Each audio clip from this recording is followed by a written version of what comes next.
Comecei a gravar. Gente, eu queria primeiro apresentar os dois colegas, a doutora Larissa Durans, que é rotina do Durans, que é do rotina do CTI. A Larissa tem um carinho muito grande e uma vez, eu vou contar essa história para deixar ela envergonhada, ela era residente e ela virou para mim e falou assim: doutor Ri, eu vou ali no ambulatório e depois eu volto para puncionar a subclave ali do doente. Eu falei: vai voltar nada. E aí ela foi para o ambulatório, quando era umas 6 horas da tarde, falou: vou puncionar. Volta a Larissa correndo, vou puncionar o dente. Eu virei para ela e disse assim: Larissa, eu vou comprar teu passe. E aí eu tive a felicidade de, anos depois, como chefe da unidade de terapia intensiva, poder trazer a Larissa passando na minha rotina. E a primeira coisa que eu falei para ela, eu disse que ia comprar teu passe. E eu comprei teu passe. Então, Larissa, que é um grande colega, formada em cardiologia pelo INC, é nossa rotina, uma pessoa que eu tenho um grande carinho, vai ministrar essa aula para a gente. O moderador é o Marcos, que é uma pessoa incrível, um colega também cardiologista do INC, da unidade coronariana, já contribuiu muito com o nosso protocolo de cirurgia cardíaca com brilhantismo. A gente conseguiu afinar o processo.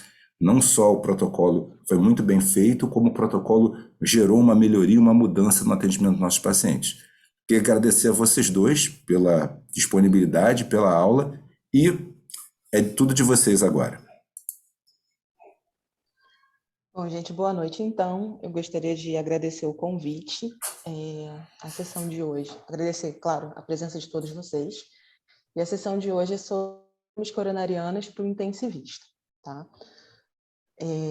Acredito que todo mundo esteja conseguindo ver a minha tela compartilhada bem. Se não conseguirem, me avisem. Bom, a gente sabe que a grande causa de morte, tanto no mundo quanto no Brasil, é por causas cardiovasculares, né? E tá aí a grande importância da gente saber toda a fisiopatologia, sintomas, tratamento das síndromes coronarianas, em que você precisa saber identificar, saber manejar e ter uma conduta assertiva para ter o melhor tratamento do paciente, tá? Bom, a patogênese, então, da síndrome coronariana, ela tem diversos mecanismos, dentre eles, pode ser por ruptura de placa instável, vasoconstrição coronariana, desequilíbrio entre oferta e demanda, que é o que a gente vai conversar um pouquinho mais na frente, que a gente chama de infarto tipo 2, infarto por consumo, ou estenose progressiva do lúmen do vaso. Dentre as síndromes coronarianas, eu tenho a angina instável, onde, na figura que a gente está mostrando, eu tenho presença de placa, redução do lúmen do vaso, mas o fluxo de sangue consegue passar sem grandes problemas, né? Estando aí o paciente em repouso a princípio.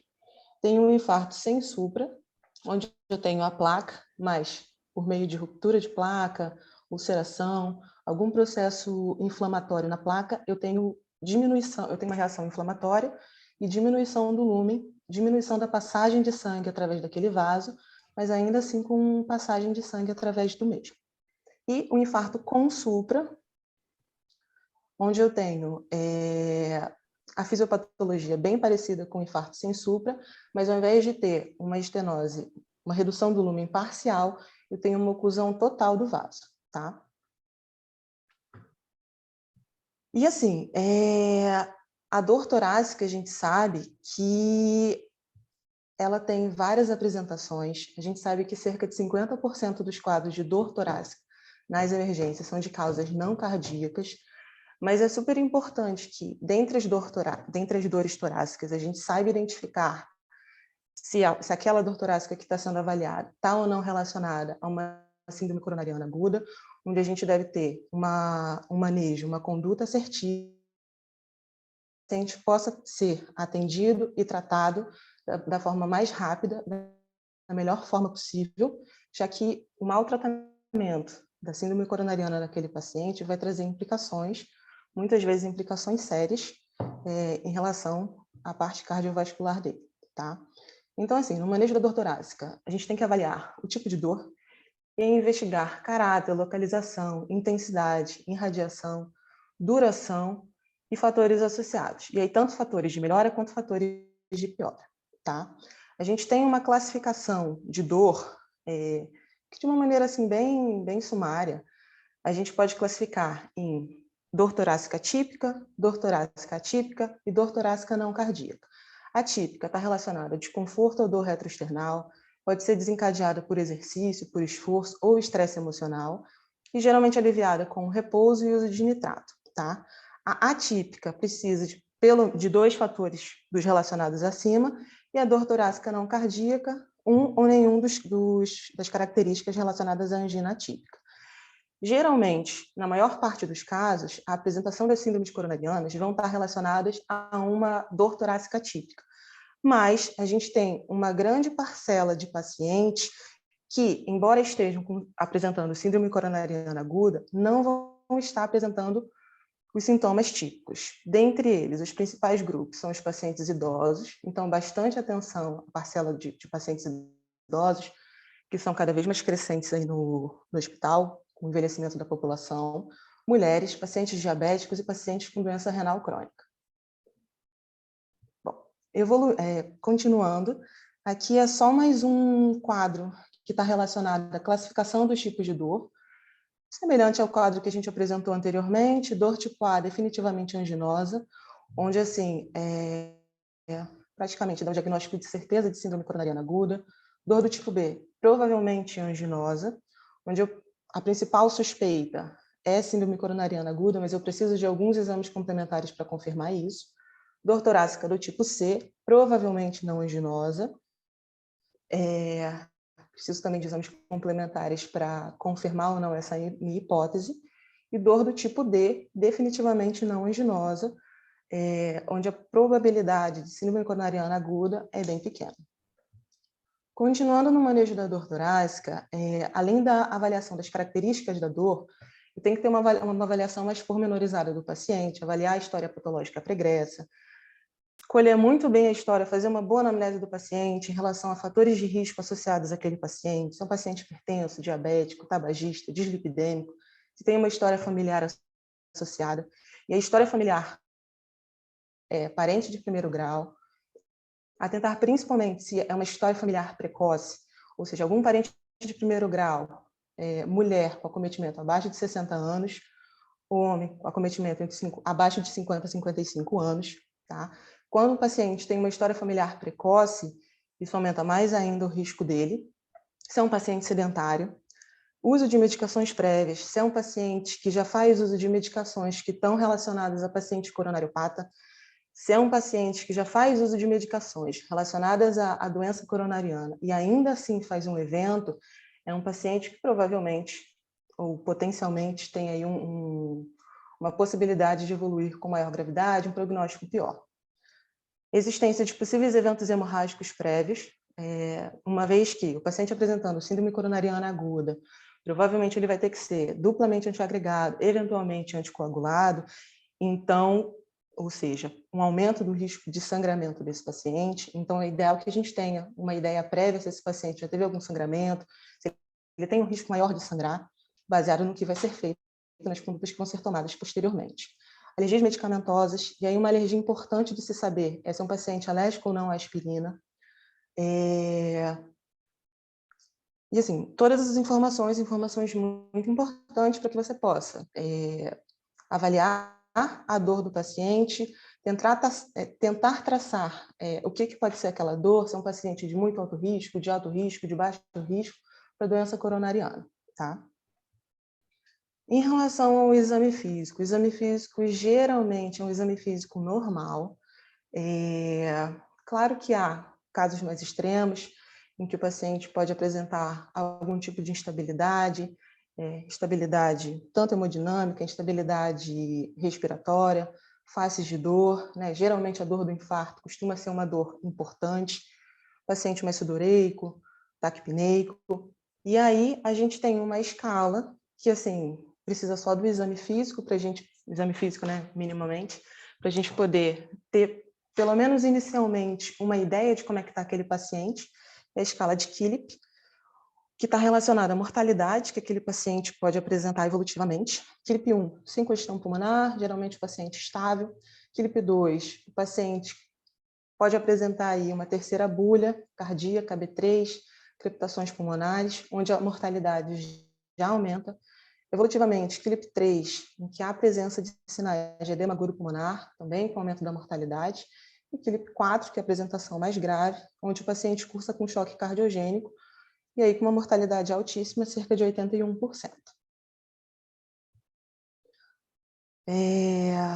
Falando então de exames complementares, obviamente, um exame muito importante em pacientes que apresentam dor torácica, que a gente tem alta suspeição de síndrome coronariana aguda, é o eletrocardiograma de 12 derivações, onde nos guidelines as diretrizes sugerem fortemente que, desde a entrada do paciente com uma dor torácica, suspeição de síndrome coronariana aguda, idealmente esse paciente tem que, em 10 minutos, ter um eletrocardiograma. Tá? Em um eletro de 12 derivações, se houver alguma suspeita em relação à possibilidade de infarto, de acometimento de parede posterior ou de ventrículo direito, a gente deveria, né, o ideal é rodar outras derivações relacionadas a infarto posterior, V7, V8 e V9. Eu coloquei aqui embaixo uma figura para vocês, porque não são derivações que a gente costuma fazer, né? Mas muitas das vezes a gente tem que ajudar a pessoa que está fazendo o exame. Mas, assim, basicamente o dorso do paciente, V7, V8 e V9, V7 vai ser linha axilar posterior, V8 linha hemiclavicular e V9 ali na linha da coluna. E se houver suspeita em relação ao ventrículo direito, rodar as derivações direitas, V3R e V4R, que nada mais são do que, ao invés de você colocar aquelas peras do eletro, em 3 e 4, vai fazer a mesma coisa, só que do lado direito do paciente, tá? Caso o paciente apresente mudança do quadro clínico, persistência dos sintomas, ou ainda assim, se houver dúvida diagnóstica, esses eletrocardiogramas devem ser seriados. Algumas diretrizes pontuam que, assim, cerca das 2 primeiras horas de entrada do paciente, mas, obviamente, se o paciente continuar cursando com sintomas, o ideal é que continue com os eletrocardiogramas seriados, a fim de observar alguma coisa nova, alguma coisa diferente, alguma alteração dinâmica do eletro, tá? Caso o paciente tenha eletrocardiograma prévio, isso também é importante. Então, por exemplo, no nosso hospital, agora com os eletrocardiogramas ficando registrados no sistema, a gente consegue ter uma facilidade maior em relação a conseguir ver eletros prévios, né? Isso faz toda a diferença quando é um paciente que acaba de chegar, que tem um bloqueio de ramo. Se a gente já souber, né, que é um bloqueio de ramo antigo, dependendo do paciente, a gente fica um pouco mais tranquilo em relação à conduta a ser tomada, né? Já que um bloqueio de ramo novo ou supostamente novo está relacionado aí a uma possível síndrome coronariana com supra de ST, que a gente vai falar um pouco mais à frente. E alterações dinâmicas do segmento ST, por isso aí a importância também de eletros seriados para avaliar esses pacientes. Não necessariamente é realizada com tanta frequência, mas é um exame importante, é um exame simples, fácil, acessível e que pode ajudar bastante a gente em relação à avaliação de dor torácica. Consigo ver, além do exame físico, né, da ectoscopia do paciente, possibilidade, presença de congestão pulmonar, avaliar possíveis diagnósticos diferenciais. E aí eu trouxe aqui embaixo duas radiografias. A primeira, que eu estou sinalizando, com edema agudo pulmonar, poderia ser também aí um choque cardiogênico. E a segunda, onde eu tenho um alargamento do mediastino, possivelmente relacionada aí a uma dissecção aórtica. E aí, assim, falando especificamente síndrome coronariana aguda, dissecção aórtica, um raio-x pode ajudar a gente bastante em relação ao tratamento disso, né? Uma vez que síndrome coronariana aguda, geralmente o tratamento está relacionado à dupla de agregação plaquetária, possível anticoagulação, e caso essa dor torácica não seja uma síndrome coronariana aguda e seja uma dissecção aórtica, onde a radiografia de tórax poderia ajudar a gente bastante a fazer esse diagnóstico diferencial, o fato de começar dupla antiagregação, anticoagulante, prejudicaria bastante o paciente que está apresentando uma dissecção aórtica. Então, assim, é um exame que vale a pena ser feito, barato, acessível, e que pode ajudar você bastante. O ecocardiograma transtorácico, que ajuda em relação a diagnóstico, em relação a prognóstico, e outros exames, relacionados principalmente à estratificação, uma estratificação não invasiva, teste ergométrico, cintilografia miocárdica, ressonância magnética cardíaca e angiotomografia de coronária. Hoje em dia, a angiotomografia de coronária ela está sendo bem sinalizada nos guidelines, uma vez que a realização dela tem sido amplamente usada, principalmente em pacientes de baixo, moderado risco, e tem auxiliado bastante na alta hospitalar de pacientes que chegam com dor torácica, suspeita de síndrome coronariana aguda. Obviamente, essa avaliação, essa estratificação tem que ser individualizada, por isso a importância de uma boa anamnese, um exame físico, coleta de história patológica pregressa, fatores de risco, para auxiliar aí na melhor avaliação desse paciente. Bom, evolutivamente, faltou um exame muito importante que a gente faz sempre que há uma suspeita sempre que há uma dor torácica, uma suspeita de síndrome coronariana aguda, que é a troponina, que ajuda bastante, né? Mas ela tem que ser bem avaliada. A gente tem que saber avaliar a troponina, principalmente a curva de troponina. Uma vez que a gente não saiba fazer isso, ela pode mais atrapalhar do que ajudar. Bom, atualmente a troponina usada no hospital é a troponina ultrassensível, tá? Que é a preconizada nos guidelines de hoje.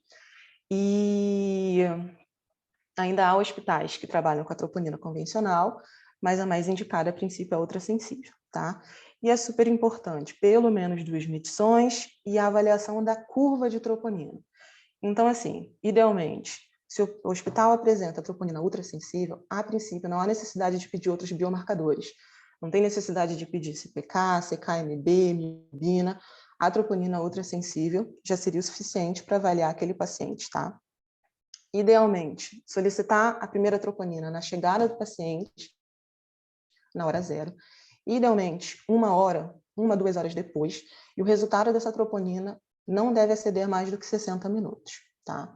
Caso o hospital não tenha troponina ultrassensível, só a troponina convencional, essa então vai ser usada, e aí, idealmente, primeira troponina na admissão do paciente, cerca de 3 a 6 horas após a segunda troponina. Pelo menos 2 troponinas, geralmente se fazem 3 sets. Bom, e assim, essa discussão da troponina é uma coisa importante, porque a gente tem que saber diferenciar a injúria miocárdica do infarto do miocárdio propriamente dito, né? Infarto do miocárdio, geralmente a gente tem uma conduta invasiva, uma estratificação daquele paciente, na injúria miocárdica não necessariamente. Até porque, geralmente, ela está relacionada a outras causas, muitas causas não relacionadas propriamente dito ao coração. Bom, então, assim, para a gente saber diferenciar injúria miocárdica de infarto do miocárdio, injúria miocárdica é quando eu tenho aumento de troponina, certo? Infarto do miocárdio, eu tenho aumento de troponina associado a algum dos seguintes fatores que eu vou te falar agora.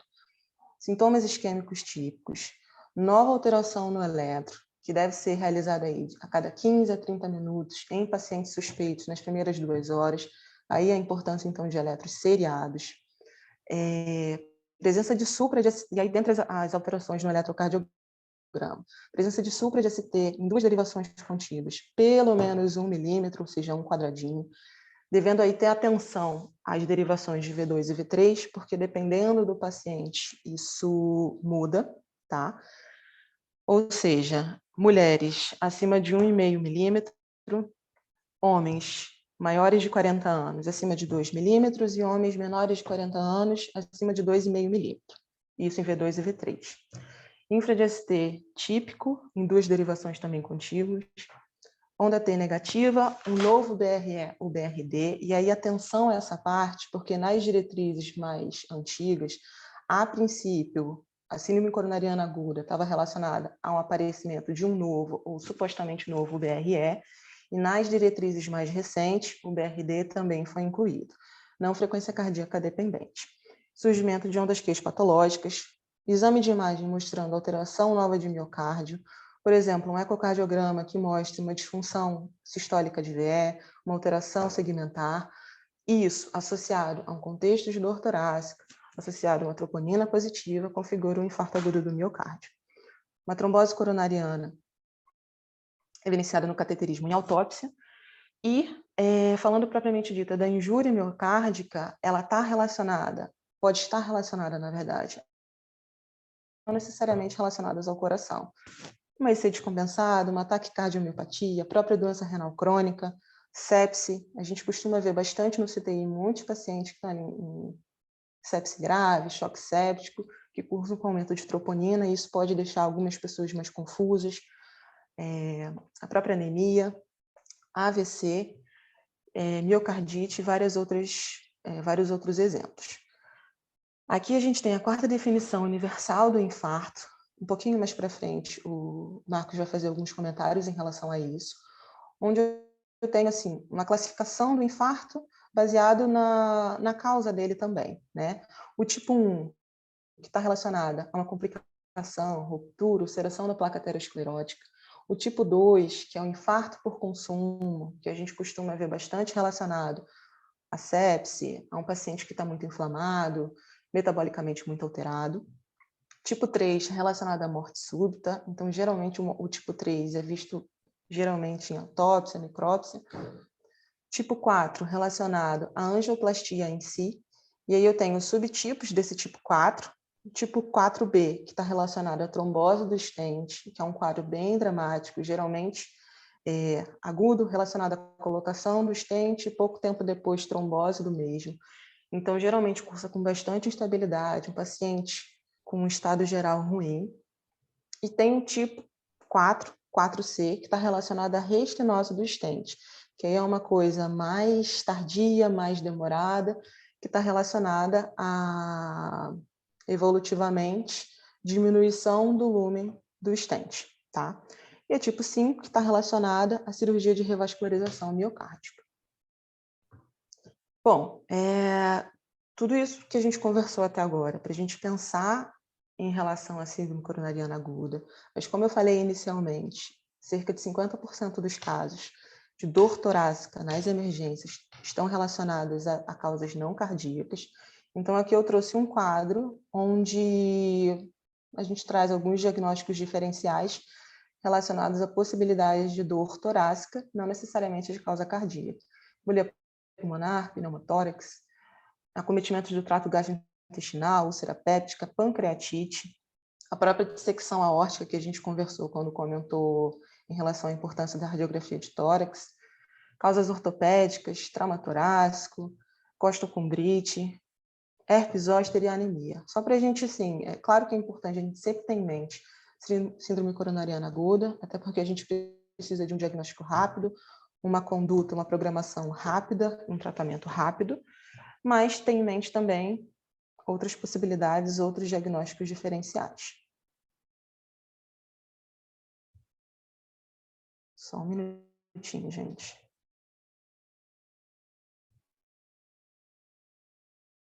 Dito agora, então, da síndrome coronariana aguda sem supra de ST, eu dividi em sem supra de ST e com supra de ST, para a gente falar primeiramente da sem supra de ST, porque ela tem algumas nuances, alguns detalhes que valem a pena a gente discutir um pouco mais, enquanto a síndrome coronariana com supra de ST, o tratamento é mais objetivo, tá? Então, na síndrome coronariana aguda sem supra de ST, a gente precisa avaliar a probabilidade de síndrome coronariana aguda, ou seja, avaliar a probabilidade pré-teste daquele paciente que a gente está vendo apresentar uma síndrome coronariana aguda, e aí entra a importância da anamnese, avaliação do tipo de dor torácica, comorbidade do paciente, tipo de dor, risco daquele paciente estar apresentando uma síndrome coronariana aguda, tá? Segundo, estratificar o risco de eventos cardiovasculares, e aí a gente tem alguns scores, o GRACE, que é o mais validado segundo a última diretriz europeia, o TIMI-RISC, o HORT Score. O HORT Score está muito relacionado à avaliação de possibilidade de alta ou internação do paciente que é admitido com uma dor torácica, tanto que ele é muito presente em vários protocolos de dor torácica, tá? Estratificar o risco de sangramento, que a gente tem o Score Crusade, Lembrando novamente, o paciente que tem síndrome coronariana aguda, submetido a cateterismo, angioplastia, colocação de stent, vai precisar ser antiagregado, eventualmente precisa fazer uso de anticoagulação, então tem um risco de sangramento aumentado. Então vale a pena sim esse paciente ser estratificado em relação a risco maior ou menor de sangramento, uma vez que isso pode mudar o tipo de stent que a gente vai colocar naquele paciente e o tipo de antiplaquetários, anticoagulantes que a gente vai usar naquele paciente, tá? E por quanto tempo. E o manejo da síndrome coronariana aguda em si. Bom, o manejo da síndrome coronariana, de uma forma geral, a gente tem alguns mnemônicos, né? O MOV, no caso, que seria monitor, oxigênio, e aí a indicação do oxigênio sofreu algumas mudanças, né? Antigamente usava-se oxigênio para todo mundo, ou grande parcela dos pacientes. Hoje em dia a indicação é usar o oxigênio para quem apresentar uma saturação menor que 90% em ar ambiente, deixando aí uma litragem em torno de 2 a 4 litros por minuto. A gente sabe que a hiperóxia pode causar vasoconstrição e isso piorar a dor torácica, a síndrome coronariana aguda do paciente. E V de veia tem um acesso venoso para que a gente possa medicar o paciente, se for possível, se for necessário, ainda mais um paciente que instabiliza de alguma forma e a gente precise atuar de forma rápida. Então, avaliar o paciente, estratificá-lo, lembrando que pacientes de risco intermediário e alto, idealmente devem ser internados em uma unidade coronariana. Falando propriamente dito do manejo medicamentoso dos pacientes, bem geral, lembrando que a gente está falando do manejo medicamentoso da síndrome coronariana aguda, e aí tanto angina instável, infarto sem supra e infarto com supra, onde a terapia medicamentosa é bem semelhante. Geralmente o paciente chega com dor, né? E aí, antigamente já foi bastante preconizado o uso de morfina, que hoje em dia ele tem aí algumas indicações mais restritas, geralmente está relacionada à refratariedade da dor, e o uso dele tem que ser com cuidado, uma vez que o uso da morfina pode prejudicar a absorção de algum antiplaquetário, né? Tão importante aí nesse contexto de síndrome coronariana aguda.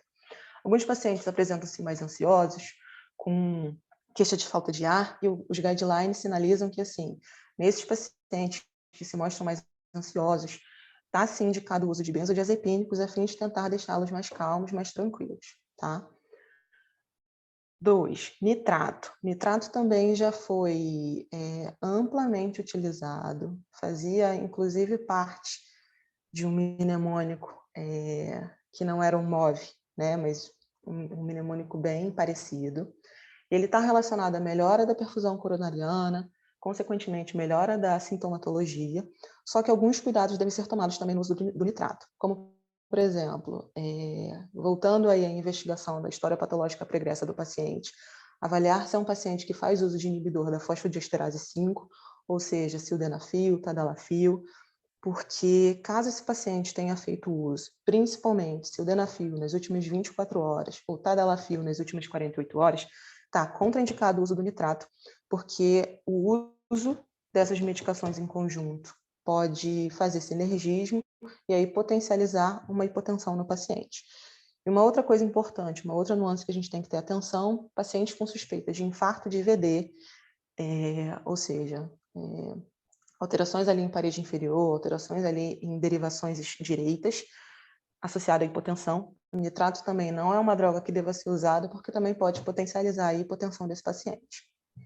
As próximas 4 classes de drogas eu sinalizei em vermelho, porque são drogas importantes no contexto da síndrome coronariana aguda, da doença coronariana em si, que tem implicação em sobrevida, em qualidade de vida e desfecho de mortalidade de novos eventos, tá?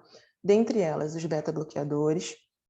Idealmente, se for um paciente estável, KILIP-1, tiver uma boa evolução, idealmente esse paciente deve ser iniciado beta-bloqueador dentro das primeiras 24 horas do evento, tá? Obviamente, a gente vai avaliar o paciente, individualizar a conduta. Então, pacientes que tenham sugestão de estarem evoluindo com choque, com a própria insuficiência cardíaca, embora o beta-bloqueador seja uma medicação importante para os pacientes, inclusive que vão evoluir com insuficiência cardíaca, pelo menos inicialmente, não é um bom momento de começar essas medicações, sob o risco de evoluir com choque, piorar o choque. Então, assim, nesse primeiro momento, os beta-bloqueadores não devem ser usados nesse grupo de pacientes. Tá? 4, estatinas. Outra classe de drogas aí super importante no contexto de síndrome coronariana aguda. E aí, o ideal é que a gente use estatinas de alta potência, dentre elas atorvastatina e rosuvastatina. E, idealmente, alta dose, pelo menos assim, nos primeiros dias, primeira semana do evento da síndrome coronariana aguda, atorvastatina 80 mg por dia, ou, alternativamente, rosuvastatina 20 a 40 mg por dia. E aí, ambulatorialmente, né, posteriormente, o manejo das estatinas vai ser guiado principalmente pelo LDL do paciente. É um paciente que apresentou uma síndrome coronariana aguda, ou seja, já teve um evento, é um paciente de muito alto risco. Logo, o que vai guiar a posologia das estatinas, o uso da dose delas, é enquanto vai estar o LDL, que idealmente, nesse grupo de pacientes de muito alto risco, deve ser menor que 50, tá? IECA ou BRA, e aí principalmente o IECA, que idealmente devem ser usados em pacientes com síndrome coronariana aguda, pacientes hipertensos e mesmo não hipertensos, mas que sejam diabéticos ou com disfunção ventricular esquerda, eles vão se beneficiar do uso dessa medicação. E idealmente a gente tem que dar preferência ao IECA,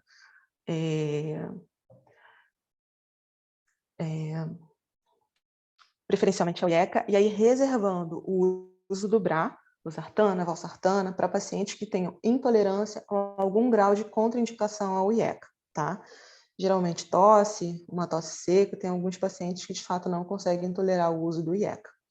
Lembrando que tanto beta-bloqueadores quanto o IECA ou BRA, idealmente, a gente começa com doses mais baixas e vai progredindo à medida que a gente vai, que o paciente vai tolerando, que a gente vai conseguindo ter um bom controle de frequência cardíaca, pressão arterial do paciente, tá? 6, antiagregantes plaquetários. E aí, assim, como eu já comentei algumas vezes ao longo da aula, tem aí seu papel muito bem estabelecido na síndrome coronariana aguda, tanto que pacientes que apresentam síndrome coronariana aguda, submetidos ao cateterismo, posterior angioplastia, devem ser, idealmente, submetidos à dupla antiagregação plaquetária, que a gente vai comentar um pouquinho mais na frente. E, por último, os anticoagulantes. E aí, desde heparina não fracionada, que está relacionada não, que assim, está mais indicada, principalmente em pacientes que são renais, doentes renais, principalmente com clearance ali abaixo de 15, ou pacientes obesos, acima de 100, 150 quilos, é onde a heparina não fracionada é mais indicada. Tem toda a questão, toda a dificuldade em relação ao manejo da droga, bomba infusora, controle pelo PTT, que aí sim, mais amplamente usada por nós, mas também tem as suas ressalvas, né? Idealmente, pode até ser usado em pacientes com doença renal, mas não com clearance menor que 15, e com cuidado em pacientes obesos, peso acima de 100, 150 quilos, idealmente fazendo uso da análise do fator anti-10A. O Fondaparinux e a bivalirudina, que infelizmente não é disponível no Brasil ainda, tá?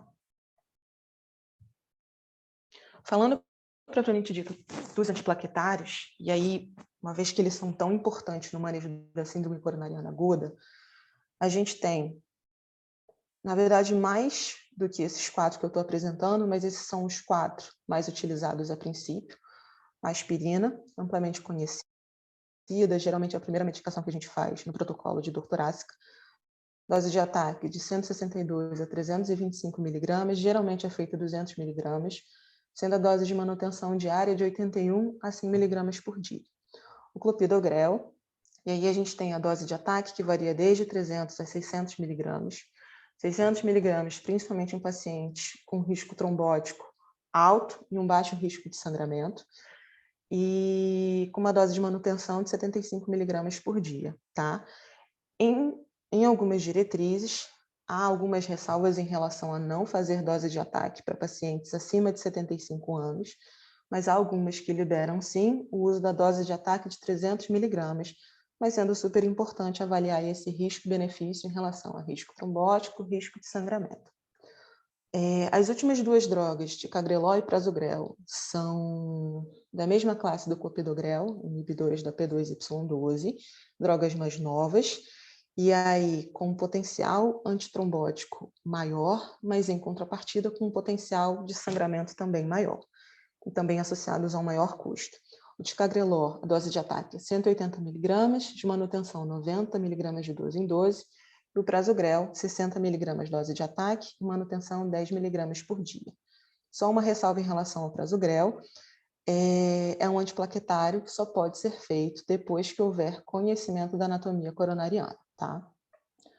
Aqui um esquema da diretriz brasileira de síndrome coronariana aguda sem supra, do ano passado, 2021, onde a gente tem a síndrome coronariana definida, e aí faz o primeiro antiagregante, geralmente aspirina, dose de 200 mg, e aí, dependendo da estratificação do paciente, eu vou submetê-lo à estratégia invasiva, não invasiva. Dentre a invasiva, eu vou ter aqueles pacientes de muito alto risco, onde eu vou ter estratégia invasiva imediata, de urgência, onde o CAT deve ser realizado em menos de 2 horas. A estratégia invasiva precoce, onde o CAT ser realizado idealmente em menos de 24 horas. Estratégia invasiva com tempo maior de 24 horas, e aí são pacientes de risco intermediário, e pacientes onde eu vou optar por tratamento conservador, que são aqueles pacientes de baixo risco, tá? É super importante a informação de que, idealmente, nos pacientes com estratégia invasiva, não realizar o pré-tratamento, que nada mais é do que você fazer o segundo antiagregante. Então, chegou o paciente, suspeita de síndrome coronariana aguda, alto risco, muito alto risco, vou mandar esse paciente para o CAT, ele vai fazer o primeiro antiagregante, mas idealmente o segundo antiagregante, ou seja, o pré-tratamento, deve ser idealmente feito na sala de hemodinâmica, tá? E aí pode ser feito, geralmente o primeiro antiagregante a gente faz com aspirina, e o segundo pode ser ticagrelol, clopidogrel, pode inclusive ser o prasugrel, desde que a anatomia desse paciente seja conhecida, ou seja, tenha sido realizado aí o cateterismo, tá? Algumas coisas importantes que foram as observações que eu coloquei aqui do lado. O fondaparinux, que é um anticoagulante, a aplicação dele é uma aplicação interessante em pacientes que, em vigência de enoxaparina, de Clexane, ou heparina não fracionada, possam cursar com plaquetopenia. Então, assim, o fondaparinux é uma boa opção nesses pacientes. Entretanto, pacientes que fazem uso dessa medicação durante o cateterismo, idealmente, essa medicação não deve ser usada porque está relacionada ao aumento do risco de trombose do catéter, tá?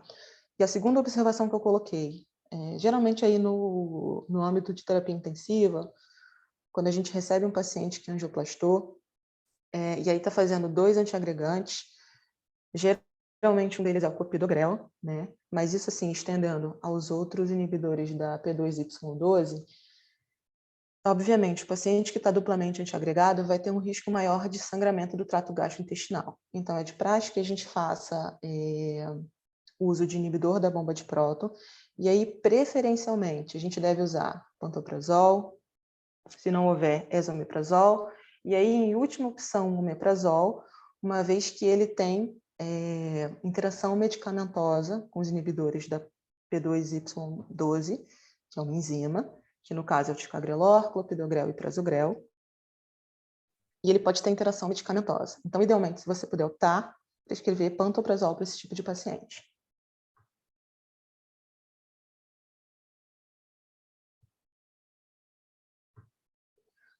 Aqui é uma tabela do guideline do ano passado, da Diretriz Brasileira de Infarto Sem Supra, ou angina instável, onde está só reafirmando o que a gente já conversou em relação ao antiagregante, não realizar o pré-tratamento, ou seja, não fazer o segundo antiagregante em pacientes alto risco, muito alto risco, que vão ser submetidos à terapia invasiva, à estratégia invasiva, tá? E uma coisa importante, em pacientes alérgicos à aspirina, está indicada a monoterapia inicial com inibidor da P2Y12, e aí preferencialmente ticagrelol ou prasugrel, visto que eles têm um potencial antitrombótico maior comparado ao clopidogrel. Mas há alguns casos também em que, assim, pacientes comprovadamente alérgicos à aspirina, podem ser submetidos à desensibilização à aspirina para que eles possam fazer uso dessa medicação posteriormente. Bom, o tratamento da síndrome coronariana aguda sem supra está em contínua evolução, visto aí o advento das novas terapias antiagregantes, anticoagulantes, objetivando maior eficácia em relação à terapia antitrombótica, antiisquêmica, associada a um menor risco de sangramento.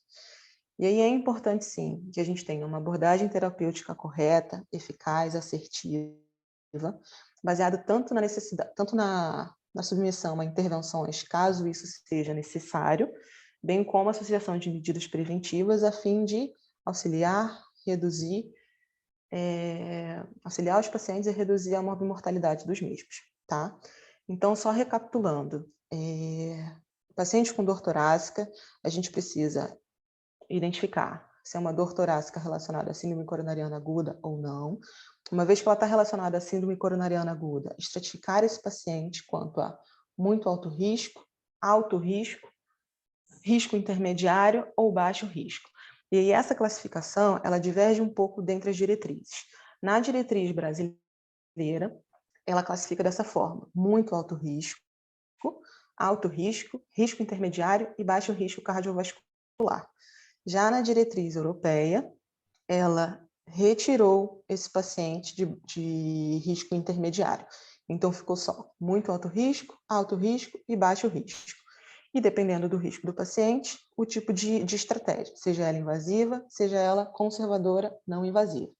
Se é um paciente de muito alto risco cardiovascular, chega com estabilidade, apresenta arritmias malignas, um paciente que já é sabidamente um coronariopata, idealmente, submeter ele a uma estratégia invasiva imediata, onde ele deve ser submetido ao cateterismo em menos de 2 horas. Paciente de alto risco cardiovascular, chega com uma dor típica, várias comorbidades, vários fatores de risco, idealmente deve ser submetido a uma estratégia invasiva precoce, ou seja, o cateterismo em menos de 24 horas. Paciente de risco intermediário, também estratégia invasiva, mas aí, caso haja avaliação, necessidade de ser submetido a um cateterismo, idealmente em menos de 72 horas, e o paciente de baixo risco cardiovascular, avaliar um teste não invasivo, um teste provocativo, e aí pode ser desde um eco de estresse, uma cintilografia miocárdica, uma ressonância, e avaliar aí uma estratégia conservadora não invasiva. Aqui eu só falando mais um pouco de cada uma dessas estratégias e quais os pacientes que a gente vai colocar como muito alto risco, risco intermediário ou baixo risco, tá? E aqui é um quadro, também da diretriz brasileira, onde, assim, sumariamente, a investigação do paciente que chega com dor torácica, suspeita de síndrome coronariana aguda, história clínica, exame físico, que a gente já conversou previamente, e idealmente fazer o eletro em menos de 10 minutos, avaliação de troponina e do Hort score. E lembrando, menor ou igual a 3 é um paciente que aí sim a gente pode dar uma alta hospitalar, sem grandes problemas, e acima de 4 está indicada a internação do paciente. E aí, dependendo da avaliação de eletro, troponina, exames complementares, a gente vai estabelecer qual a melhor estratégia para aquele paciente. Se é um paciente de baixo risco, troponina normal, sem alterações eletrocardiográficas, e com Hort score menor ou igual a 3, a gente está autorizada a dar alta para esse paciente e ele ser acompanhado ambulatorialmente. Se é um paciente que tem alteração de troponina ultrassensível, alterações de exames de imagem, um Hort score maior que 3, vale a pena esse paciente ser estratificado e, dependendo das alterações encontradas, de como o paciente está se apresentando, ele ser internado, inclusive ser internado em terapia intensiva. Se é um paciente que chega com sinais de instabilidade, e aí não necessariamente a gente já tenha visto resultado de troponina ou alterações eletrocardiográficas, mas com instabilidade, há muito alto risco de síndrome coronariana aguda, é um paciente que deve ir imediatamente para a abordagem invasiva, cateterismo.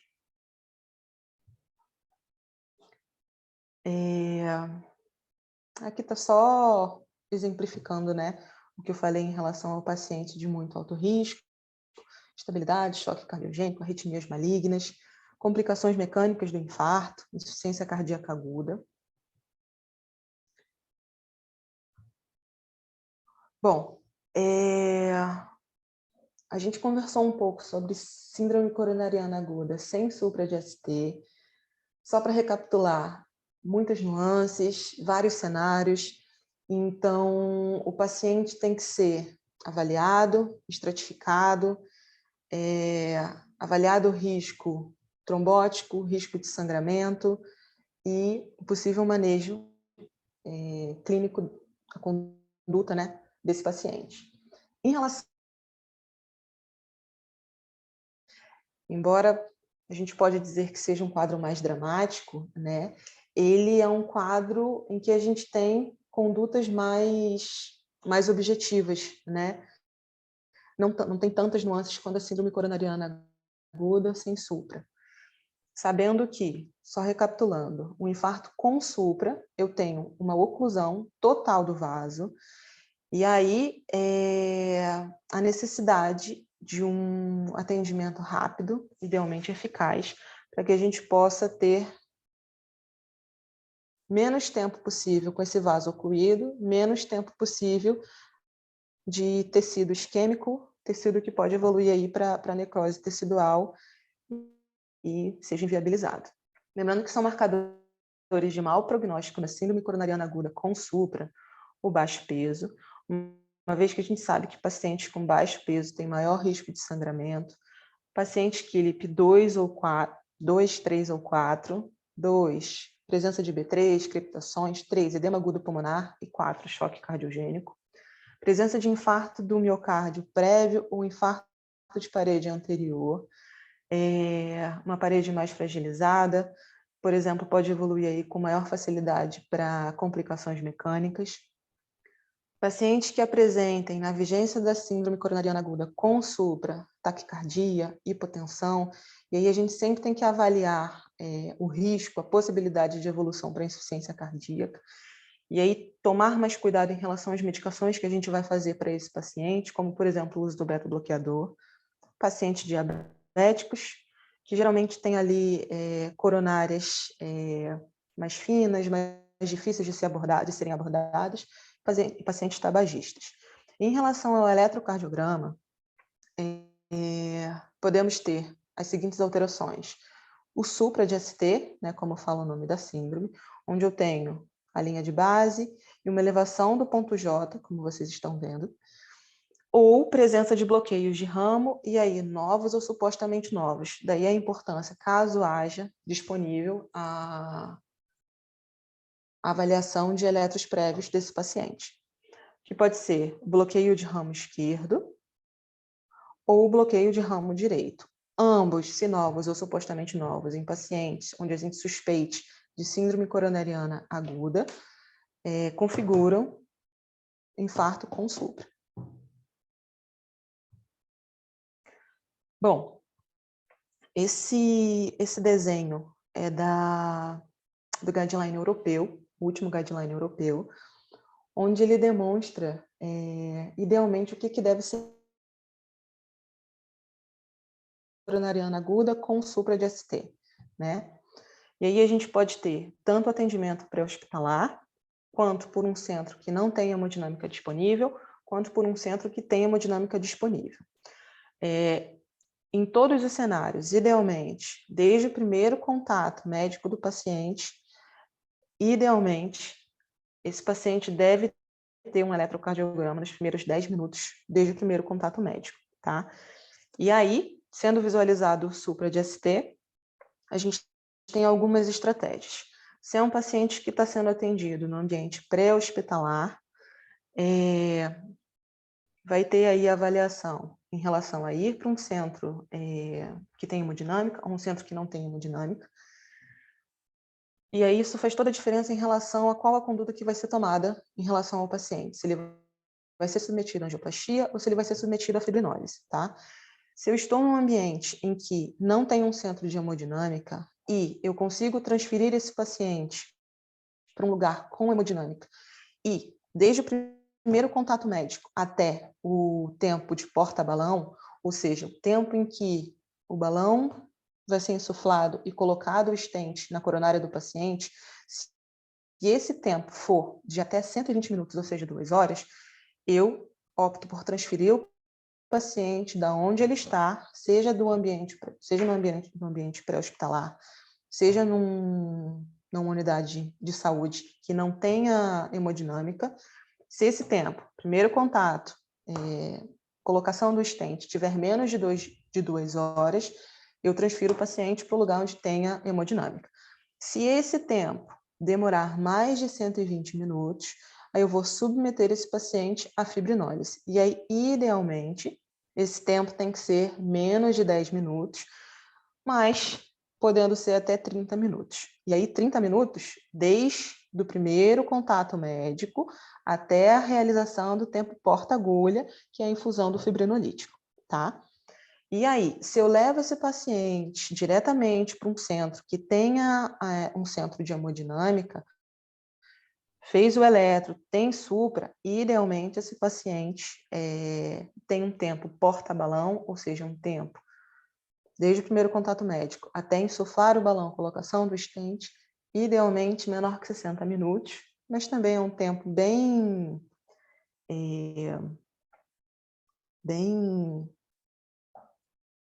é um tempo bom também, 90 minutos, certo? Bom, continuando. Aqui eu estou evidenciando, principalmente assim para os não cardiologistas, né? A gente sabe que tem toda uma dificuldade em relação a olhar os eletrocardiogramas, as possíveis evoluções do supra de ST, desde a fase hiperaguda até a evolução com supra, formação de onda Q, uma Q mais profunda, já com alteração, já com inversão, regressão desse supra ou diminuição significativa do supra, com uma Q mais proeminente e com uma onda T invertida e mais aprofundada, desde minutos do início do supra, passando por horas, até semanas, tá? Acho que vale a pena a gente ter isso em mente, já que a presença disso no eletrocardiograma do paciente faz toda a diferença em relação à conduta que a gente vai adotar. Bom, na síndrome coronariana aguda com supra, então, paciente dor torácica, síndrome coronariana, tem supra, idealmente submetido a cateterismo, angioplastia. Na impossibilidade disso, eu vou realizar a fibrinólise. E aí é importante que a fibrinólise seja feita o mais precocemente possível, daí o tempo porta-agulha de 30 minutos, idealmente, porque vai aumentar a chance de reperfusão, vai aumentar o benefício em relação à preservação da função ventricular do paciente, redução da mortalidade do mesmo. Lembrando que a fibrinólise é contraindicada em pacientes que têm o início dos sintomas há mais de 12 horas, principalmente por estar relacionada a menor efeito e maior risco de complicações mecânicas. E aí a gente tem, a princípio, 3 agentes, 3 fibrinolíticos. Na verdade, um caiu em desuso, que é a streptokinase. Atualmente a gente tem a alteplase e tenecteplase.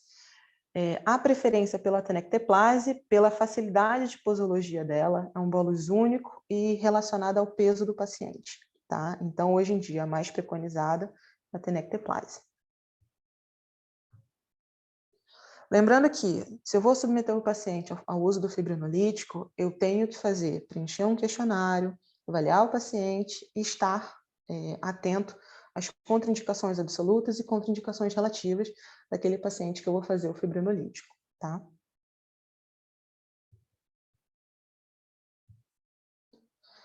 E aí, depois da trombólise, ficar atento aos possíveis critérios de reperfusão pós-trombólise, que estão relacionados à melhora da dor torácica, a presença de arritmia de reperfusão, que é o RIVA, ritmo idioventricular acelerado, que é isso que eu estou demonstrando aqui para vocês, geralmente um ritmo ventricular, QRS mais alargado, que está relacionado à reperfusão daquele vaso, daquele tecido. E uma redução de pelo menos 50% do supra de ST. Se houver persistência da dor ou do supra de ST, tem que se fazer uma angioplastia de resgate imediata, e mesmo se houver critérios de reperfusão, esse paciente tem que ser submetido à angioplastia. Ou seja, todo paciente que é submetido à fibrinólise, idealmente, ele deve ser submetido à angioplastia de resgate. O que vai diferenciar se vai ser uma angioplastia imediata ou que a gente possa demorar aí 24 horas é a presença ou não de critérios de reperfusão, tá? Caso o paciente esteja estável, após a submissão do mesmo à trombólise, ele pode ser submetido à angioplastia, idealmente, de 6 a 24 horas. E se houver fibrinólise, a preferência da dupla antiagregação é por aspirina e clopidogrel, tá? Idealmente, os novos antiagregantes, ticagrelol e prasugrel, pela maior potência antitrombótica, maior risco de sangramento, principalmente, idealmente eles só devem ser usados depois de 48 horas do uso do fibrinolítico. Aqui é só uma demonstração do que é a angioplastia em si, né? Presença de placa, vem o catéter com balão, insufla o balão e, consequentemente, insufla o stent, que é colocado ali no vaso, restabelecendo o fluxo de sangue, tá? Bom, gente, a princípio, síndrome coronariana aguda é um mundo de coisas, tem muita coisa para falar, tem muita discussão dentro desse tema. As próprias diretrizes, que é por onde a gente se baseia para tomar nossas condutas, estabelecer o tratamento do paciente, as próprias diretrizes têm divergências entre si. O intuito dessa aula era tentar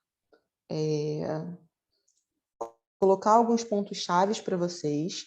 Obviamente, a gente não vai conseguir, nesse tempo, esmiuçar tudo que precisa ser esmiuçado, mas eu acho que, assim, pelo menos dar uma boa ideia, uma noção geral do que são as síndromes coronarianas agudas, o que você tem que estar atento, o que você tem que analisar no paciente, como que tem que ser a estratificação dele, o tratamento, tá? E, assim, acho que alguns recados importantes para ficar em relação à terapia medicamentosa. Quando eu falei da terapia medicamentosa, muito sumariamente, eu exemplifiquei ela dentro da síndrome coronariana sem supra de ST, mas que é praticamente igual à síndrome coronariana com supra de ST.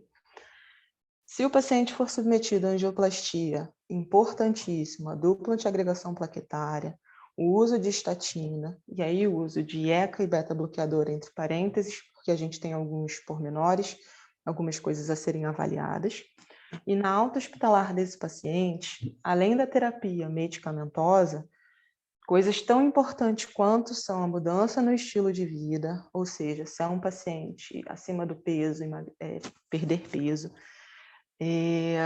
os pacientes que sofrem aí um infarto, esses pacientes devem ser orientados em relação à atividade física, que também faz parte do tratamento, e controle dos fatores de risco, cessação de tabagismo, controle de hipertensão, diabetes, dislipidemia, tudo isso. Só para exemplificar que o tratamento da doença coronariana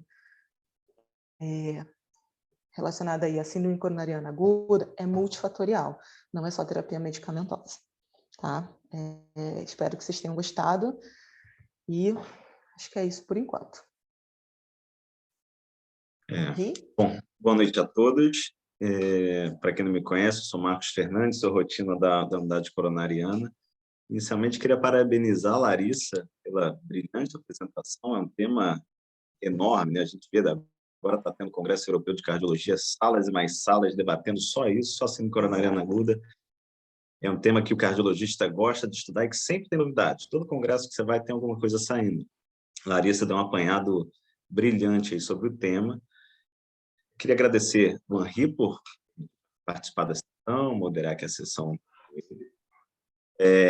que eu quero trazer aqui para vocês, assim, depois dessa aula da Larissa, que esgota praticamente o assunto, eu queria trazer para vocês alguns aspectos práticos direcionados para o intensivista. Então, assim, de tudo isso que a Larissa falou e que é de suma importância, o que o intensivista tem que prestar mais atenção, ficar mais atento? Uma particularidade da síndrome coronariana no CTI, na verdade, tem um ponto positivo, entre aspas, e um negativo, comparado ao médico da emergência. O médico da emergência ele tem que filtrar muito bem o doente que ele vai internar e o doente que ele vai liberar, para ele não correr o risco de liberar uma síndrome coronariana aguda para casa, esse cara infartar em casa e voltar para o hospital, ou morrer em casa, enfim. Então, essa é a grande dificuldade do doente, do médico da emergência. Só que a grande dificuldade do intensivista é que ele pega um doente que, em geral, está internado por outras causas, ou seja, uma sepse, um pós-operatório, e que muitas vezes é um doente que está anêmico, que está inflamado pela doença de base, que teve que suspender alguma das medicações que ele usa, seja o AS, um clopidogrel, por conta da cirurgia ou enfim, a grande particularidade, a grande dificuldade do intensivista. Então, vamos lá, eu fiquei tentando imaginar assim, um intensivista que chega no plantão, quando ele deve suspeitar que um paciente dele possa estar tendo uma síndrome coronariana aguda. Primeira coisa se o doente instabiliza, ou seja, aquele doente que está estável, de repente ele instabiliza, começa a chocar, começa a ficar taquicárdico, perfundindo mal, sempre deve pensar em doença coronariana. E a primeira coisa, fazer o eletrocardiograma. Segundo paciente, é um paciente com dor torácica, que são os doentes óbvios. Você está com um senhorzinho que acabou de operar a próstata, sangrou, está anêmico, faz uma dor torácica em aperto, irradiando para o membro superior esquerdo. Esse doente, um recém-formado, vai saber que tem uma síndrome coronariana aguda ali, muito provável. E qualquer outro sintoma, o doente que fica dispneico, o doente que começa a ter sintomas atípicos, uma dor epicástica, principalmente se ele está em vigência de uma inflamação, de um quadro de anemia, de um pós-operatório, esses doentes a gente sempre tem que ficar de olho. O primeiro passo a ser feito é eletrocardiograma. Por quê? Porque ele define duas grandes entidades, a síndrome coronariana com supra de ST e a sem supra. Fez o eletro, tem um supra de ST, ou aqueles sinais, o BRE novo, os outros sinais que a Larissa muito bem abordou, ligar para o hemodinamicista, Feldman, Jacques, doutor Ranieri, doutor Anello, olha, tem uma síndrome coronariana com supra de ST, hemodinâmica de imediato, se não puder trombolizar. Fez o eletro, não tem o supra, te dá tempo de respirar com calma, colher uma troponina e pensar e conduzir o caso com mais calma. Eu vou pedir para a Larissa só tirar o compartilhamento da tela dela para eu compartilhar a minha. Eu tomei a liberdade de fazer alguns poucos slides aqui, só para abordar alguns aspectos relacionados à troponina, que eu vejo que é a maior causa de dificuldade que os colegas têm na terapia intensiva. Então, vou abrir aqui meia dúzia de slides aqui, só para a gente entender melhor. 3 slides, basicamente, dessa quarta definição universal. O que é isso? É uma reunião da Sociedade Europeia de Cardiologia, o American College, o American Heart, que são as 2 sociedades americanas de cardiologia, e a Sociedade Mundial, né, World Health Federation, World Heart Federation, na verdade, que é a Sociedade Mundial de Cardiologia, que se uniram para dizer a definição universal de infarto do miocárdio. É importante a gente caracterizar a grande diferença seguinte, da troponina, o que é uma injúria miocárdica do infarto do miocárdio. São entidades completamente diferentes.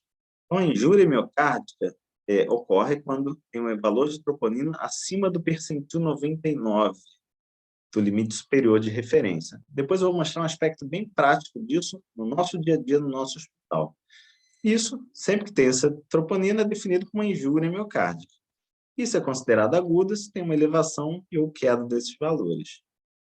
Trouxe aqui, como a Larissa já trouxe também, causas de injúria miocárdica. O senhorzinho se interna com sepsis pulmonar em vigência de uma hipoxemia pode ter uma injúria miocárdica só por isso, sem estar infartando. Anemia, o senhorzinho no pós-operatório de cirurgia de próstata, que sangrou bastante, pode ter uma injúria miocárdica por isso. Choque, hipotensão, doença renal crônica agudizada, ou própria doença renal crônica em si, insuficiência cardíaca, taquicardia ventricular, tudo isso faz que o paciente tenha injúria miocárdica sem estar infartando, sem você necessitar ligar para o hemodinamicista e mandar e ficar preocupado que esse cara tem vigência de um infarto. Então, todas essas causas aqui, insuficiência respiratória, anemia severa, taquiarritmia, hipertensão, miocardite, Takotsubo, N causas, uma ablação por catéter, você queima ali o coração, sobe a troponina, um choque, uma desfibrilação que você faz, sepse, uso de quimioterapia, assim, tudo, doenças infiltrativas pode elevar a troponina sem o paciente estar diante de uma síndrome coronariana aguda. E aí o que tem a fazer com uma troponina elevada em vigência de uma hemorragia subaracnoide? Nada a fazer. Ela elevou porque teve uma injúria miocárdica sem ter uma síndrome coronariana aguda. O critério para infarto denota uma injúria miocárdica detectada por uma elevação da troponina num cenário de isquemia miocárdica aguda, seja uma dor torácica, seja uma alteração eletrocardiográfica, isso sim caracteriza o infarto do miocárdio. E em relação à troponina, esse slide que eu trago aqui para os senhores, na minha opinião, é o slide mais importante do que eu vou falar agora. Por quê? O manejo de síndrome coronariana aguda, aquilo que a Larissa muito bem exemplificou, que a Larissa sabe de cabeça, doses, o que fazer, como fazer, todos os organogramas, o intensivista não precisa ter isso na cabeça. Se ele sabe que o doente está com infarto sem supra, ele entra no UpToDate, está lá, receitinha de bolo, no Whitebook, em qualquer um desses fontes de consulta, ele tem ali a receitinha de bolo. A grande diferença é saber se o paciente está infartando ou não. Então, trouxe aqui para os senhores esse gráfico. Aqui no eixo Y é a dosagem da troponina cardíaca, no eixo X é o tempo do início dos sintomas. Essa região aqui em verde é o percentil 99. O que significa isso? Uma troponina abaixo desses valores é uma troponina normal. Acima disso, é uma troponina alterada. Tá? Então, o que acontece no paciente que tem uma injúria miocárdica crônica? Os níveis de troponina estão acima do percentil 99, como os senhores podem ver aqui, só que flutuam dentro de uma faixa alterada, porém sem pico e sem descenso. Ao contrário do infarto, que o paciente parte de uma troponina normal, vai subindo, forma um pico e que posteriormente isso vai caindo. Então, assim, isso é o mais importante para a gente entender. E eu trouxe aqui, eu fiquei hoje com o doutor Alão procurando casos da nossa coronária para tentar exemplificar, trazer aqui para os senhores. Inicialmente, eu trouxe aqui o resultado. Nosso laboratório sai exatamente esse resultado. Todos que trabalham no hospital já acessaram, têm acesso a isso. Então, nosso percentil 99 da troponina até 12. Vocês podem pensar, poxa, mas são valores baixos. A ideia da troponina ultrassensível é essa. Qual que é a ideia de um exame muito sensível? Ele pega muito mais gente do que tem a doença. E vão ter muitos falsos positivos, mas é o custo do exame. É melhor você pegar um cara, achar que ele está infartando, depois chegar à conclusão que ele não está infartando, do que você pegar uma população e esquecer 3 ou 4 infartados aí pelo meio do caminho que você não vai tratar. Então, a ideia da troponina ultrassensível é essa. Então, no nosso hospital, mulher é até 9 e o homem é até 12. Trouxe aqui esses 2 casos bem rapidamente, pela adiantada da hora, não vou tomar muito tempo dos senhores. 2 casos reais da nossa unidade coronariana. Então, o paciente 1 é um homem que interna com uma dor torácica típica e chega na emergência com início de dor a 8 horas. Como sempre, o homem começa a ter uma dor no peito, em geral não valoriza muito, acha que é gases, não quer dar o braço a torcer, a mulher fala no ouvido dele, ele quer ser o bonzão e não vai para a emergência, e acaba chegando um pouco mais tardiamente no hospital. Não foi esse o caso, mas isso é uma brincadeira para ilustrar. Então, os valores de troponina estão ao contrário. Então, vocês podem ver que a primeira dosagem de troponina já chega num valor de 50, bem acima do percentil 99. Uma dosagem, cerca de 4 horas depois, ela já atinge um pico de 71. O colega repete essa dosagem de enzima 10 horas depois e ela já atinge um descenso, repete 24 horas depois e cai um pouco mais. Em qual dos 2 gráficos a gente aloca esse paciente? Aqui. Então, a primeira dosagem 50, porque ele chegou um pouco mais tardiamente ao hospital. Se o cara chega com 1 hora de dor no hospital, talvez a gente pegasse ele aqui, uma troponina ainda normal. Se ele infarta dentro do CTI, você colhe a enzima com 10 minutos, provavelmente essa troponina estaria normal. Ele chegou com 8 horas, já chegou aqui, 6 horas depois já atingiu o pico, depois começou a cair, caiu aqui ainda mais. Eu tive um paciente que infartou, fez níveis altíssimos de troponina, foi atendido no hospital na Tijuca, que uma semana depois eu pedi um laboratório de acompanhamento, ele fez angioplastia, ficou grave, o laboratório me ligou, ambulatorial, está em casa, avisando, doutor Marcos, a troponina do teu doente está positiva ainda, ou seja, essa curva de queda ele ainda não tinha atingido o valor normal. Então, esse nosso paciente 1, ele se enquadra nessa curva. A gente caracterizou ele como um infarto do miocárdio. Em relação ao paciente 2, foi uma mulher com dor torácica, chegou na emergência com início de dor há 5 horas. Então, os senhores podem ver aqui a primeira dosagem, 9,8, é um valor alterado, lembrar que percentil para mulher é de 9, percentil 99. Então, nesse momento, um colega mais afobado podia ligar para o doutor Jacques, doutor Ranieri, estou com um infarto aqui, vem logo aqui no hospital fazer um cateterismo. O colega que atendeu na emergência foi cirúrgico, e ele colheu aqui 3 horas depois uma nova enzima, subiu para 12. Continuou ponderado, 4 horas depois ele repetiu a enzima 12,7. Concordam que esse comportamento está muito diferente de um? Se enquadra mais ou menos aqui, 9,8, 12, 12,7, ou seja, esse doente provavelmente tem injúria miocárdica crônica. Foi feito, a gente caracterizou ela aqui como uma injúria miocárdica provavelmente crônica, ela acabou indo a cateterismo, são lesões moderadas, tratamento clínico. Então, o que eu trouxe para vocês? Na minha opinião, esse é o ponto mais importante, assim, é ficar calmo diante do doente. Óbvio, o doente está chocado. Ou tem um supra de ST, é um doente que tem que correr. Tirando isso, ficar calmo para não acontecer o que a gente vê muitas vezes. Você está na terapia intensiva, o doente acabou de fazer uma RTU de próstata, uma cirurgia que sangrou, está com anemia, aí o colega dosa uma troponina por algum motivo, vem aqui um valor de 9,8, já faz AS, clopidogrel, anticoagula doente, e o tratamento do doente acaba sendo um tratamento pior do que a doença em si. Então, basicamente, era esses slides que eu queria trazer para os senhores. Eu acho que a Larissa botou bastante aqui o tema. Não sei, trazendo só uma perguntinha aqui da Edith, técnica da enfermagem da U, e ela gostaria de saber, como técnico de enfermagem, o que ela precisa ficar atenta para sinalizar para nós médicos. Você quer comentar, Larissa, essa pergunta aqui da Edith, nossa técnica lá da U? O técnico de enfermagem tem que ficar mais atento para sinalizar para a gente, em termos, num contexto, um doente com uma possível síndrome coronariana aguda. Bom, Edith, eu achei ótima a sua pergunta, né? Vocês estão mais próximos do paciente, conseguem ver aí alterações mais precoces do quadro do paciente. Eu acho que sinalizações importantes para a gente. Se o paciente está apresentando algum sintoma que antes ele não estava apresentando, dor torácica, alguma dificuldade em relação à parte respiratória, se está mais taquipneico, em relação à monitorização, extremos, frequência cardíaca mais alta, ou mesmo frequência cardíaca mais baixa, uma pressão mais baixa, ou mesmo uma pressão mais alta, entendeu? Alterações do que a gente considera mais normal, ou mesmo alterações agudas, né? Acho que vale a pena, sim, sinalizar para a gente. E aí, como eu falei, é super importante esse feedback de vocês, uma vez que vocês estão mais próximos ao paciente e conseguem ter aí uma avaliação mais precoce da sintomatologia dele, o que ele possa apresentar. Concordo plenamente com você, Larissa.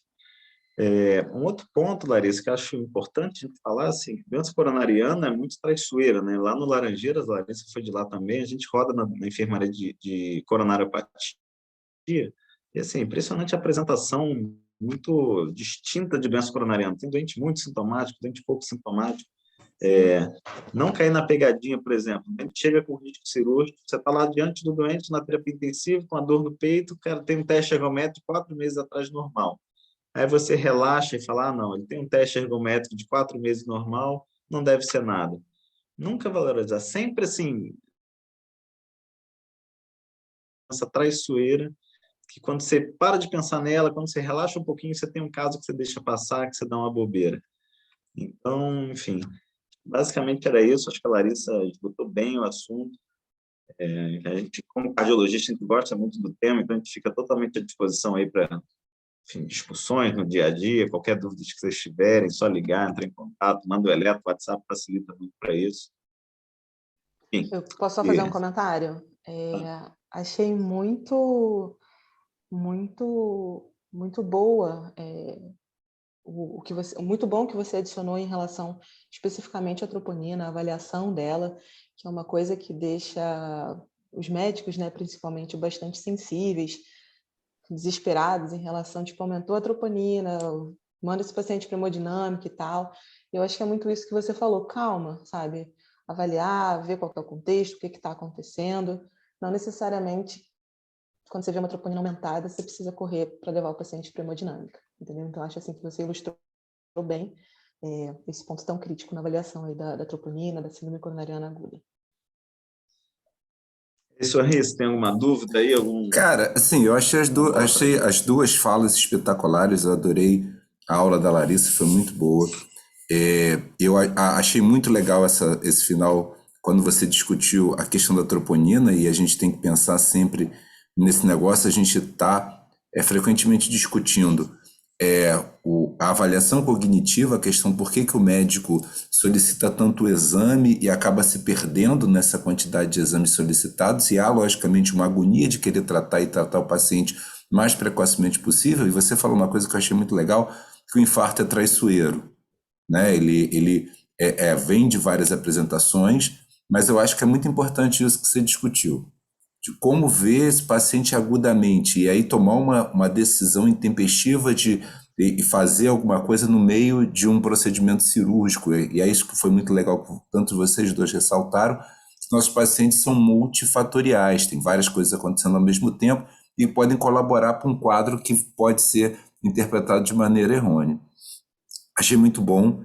Era isso era o meu intuito mesmo, era que provocar as pessoas dentro da terapia intensiva para que a gente pensasse nesse paciente, lembrasse que tem infarto, lembrar que o infarto está ali, que o paciente ele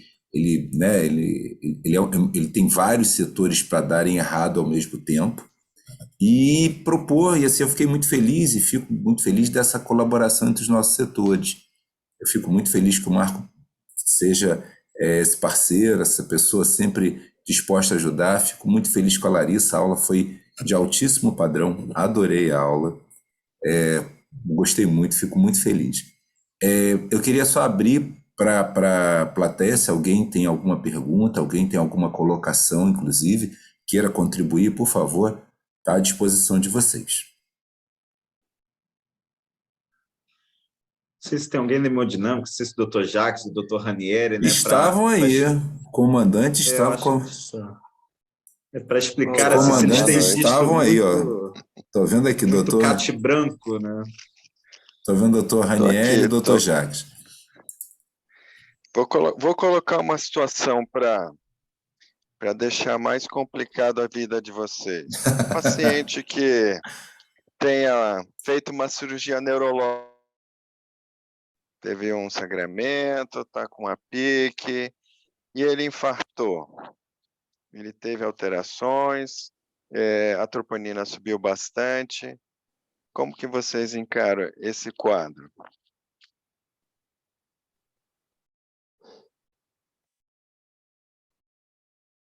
Quer comentar, Larissa? Pode começar, Marcos, pode começar. Jacques, assim, varia muito, né? Depende muito de cada doente. Acho que isso é meio um jargão médico batido, mas depende muito de cada paciente. Eu lembro, assim, eu recém-formado, teve um caso emblemático no Rio de Janeiro, não sei se vocês souberam, que é um doente que era um infarto com supra, que a ambulância estava levando para um outro hospital, no meio do caminho a ambulância bateu, o doente fraturou a perna, e aí ficou aquele caos, o doente com uma fratura exposta, infartado. É mais ou menos, não é um cenário tão catastrófico, mas é mais ou menos isso. Assim, Jacques, eu acho que tudo depende do risco de sangramento do doente versus o risco isquêmico. Se é um doente que está estável do ponto de vista isquêmico, não um infarto com uma enfim, não é um infarto com supra, não é um infarto com comprometimento hemodinâmico tão grave, talvez você tenha que controlar o duplo produto, pagar o preço de, enfim, talvez fazer um antiagregante, se o neurocirurgião permitir, e estudar esse doente no segundo momento. Óbvio, que você é um doente que está com choque cardiogênico, chocando na tua cara, você está fazendo medicação, não está resolvendo, você tem que pagar o preço de botar ele em sala, tentar balonar pelo menos a lesão e ver o que acontece. Agora, se é um doente no pós-operatório na neurológica, com uma alteração, um infarto consumado, sem uma alteração hemodinâmica tão significativa, você começa no nitrato, ele controla um pouquinho mais. Consegue empurrar isso mais para frente, eu acho que é o cenário ideal. Lembrar que o doente, para fazer um cateterismo, para ser estudado, embora seja um exame que atualmente a gente, entre aspas, banaliza, ou seja, um exame rápido, enfim, que a gente tem colegas com uma expertise enorme, lembrar que o doente, para fazer um cateterismo, precisa ser minimamente anticoagulado com 5.000 unidades de heparina. Para ganhar o stent, ele vai ganhar dupla antiagregação, ataque. Então, num cenário de uma neurocirurgia, um doente sangrando, acho que isso se torna proibitivo. Agora, depende do cenário, né? Por outro lado, se o doente está com a cabeça toda cheia de sangue, um prognóstico neurológico muito ruim, aí talvez você tenha que ponderar. E é interessante, só para finalizar, lembrar que várias alterações neurológicas alteram o eletrocardiograma. Então, por exemplo, a hemorragia subaracnoide, a gente vê, e isso não é coisa anedótica, a gente vê na prática o doente, e certamente o doutor Henri e a Larissa no CTI veem muito mais isso, o doente que faz um supra-DST difuso, e aí você acha, esse cara está infartando, no final ele tem uma síndrome neurológica, uma hemorragia subaracnoide. Então, acho que é ponderar isso e pensar. Eu acho que a grande lição se o doente está estável, é pensar, é ligar para um, ligar para outro, discutir o caso e tomar a conduta de forma parcimoniosa. Perfeito, perfeita a colocação. Eu queria parabenizar toda a equipe, a Larissa, o Marcos, aqui, que fizeram brilhantemente essa apresentação. Então, todos muito parabéns.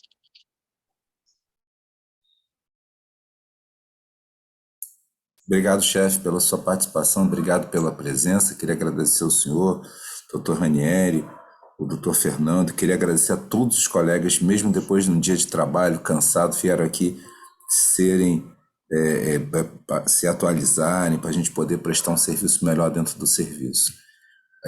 Para os nossos pacientes, tratá-los com mais segurança e com uma informação mais atualizada.